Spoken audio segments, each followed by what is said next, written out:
یہ ایک بہن نے پوچھا تھا کہ کیا عورت پر یہ لازم ہے کہ وضو کے دوران سر ڈھانپ کر رکھے؟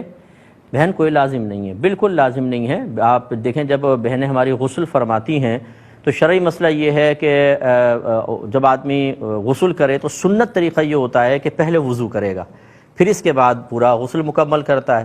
اب سوال یہ پیدا ہوتا ہے کہ اس وقت تو جسم پورا کھلا ہوتا ہے، سر ڈھکنا دور کی بات، وضو کیسے ہو رہا ہے؟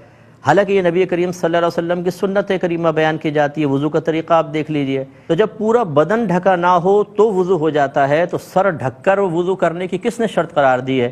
تو یہ خواہ مخواہ کی شرطیں نہ بنائی جائیں، بالکل ہماری بہنیں اپنا دوپٹہ سائیڈ میں رکھ کر آرام سے وضو کریں، اس میں کوئی حرج نہیں ہے۔ ہاں اگر کسی نامحرم کے نظر پڑنے کا اندیشہ ہو، جس سے جوائنٹ فیملی سسٹم ہوتی ہے، اس میں تھوڑی احتیاط کرنے کا الگ بات ہے، لیکن بہرحال اس کا وضو ہونے نہ ہونے سے کوئی تعلق نہیں ہے، یا مطلب فرض یا واجب یا سنت اس طرح معاملات نہیں ہے۔ آپ آرام سے دوپٹہ سائیڈ میں رکھیں اور وضو کیجئے۔